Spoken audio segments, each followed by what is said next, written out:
Nakikipagtulungan na po ang Department of Human Settlements and Urban Development or DSUD para magkaroon ng legal na pagmamayari ang mga magsasaka sa Iloilo City sa lupang kanilang sinasaka. Samantala, malapit nang magkaroon ng sariling bahay at titulo ang mga dating illegal settlers sa Solana, Cagayan.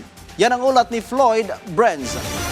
Masiglang sinamahan ng mga residente sa Barangay Gadu, Solana ang isinasagawang distribution ng check para sa land acquisition ng pamahalaan. Mula sa dating pagiging illegal settlers, papunta na sila sa pagkakaroon ng sariling titulo sa ilalim ng programa ng gobyerno. Isa sa mga benepisyaryo na si Kuya Ermon na dating duda sa proyekto ay ngayon presidente na ng kanilang Homeowners Association at hinihikayat ang kapwa residente na samantalahin ang alok na programa. Sa pamamagitan ng Social Housing Finance Corporation o SHFC sa ilalim ng DSUD, matutulungan ang mga low-income families na makabili ng lupa na babayaran sa abot kayang hulog sa loob ng 25 years. Bahagi ang programang ito ng Expanded Pambansang Pabahay para sa Pilipino Program o 4PH na layong matupad ang pangako ng pamahalaan na magkaroon ng sariling bahay ang mas maraming Pilipino.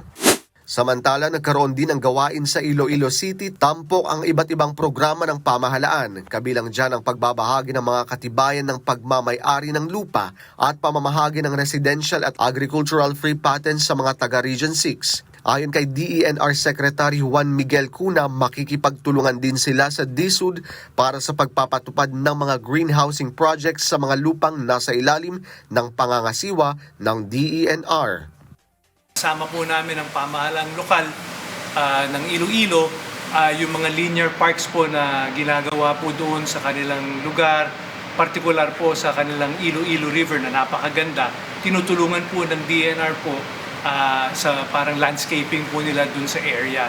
And then ang isa pang ahensya po na kasama natin ay ang DSUD, yung dating yung housing department po natin, kasama si Secretary Ping Aliling, na iso-showcase po nila yung mga pabahay po nila na tinitake into consideration po ang climate change. So green housing kung tawagin.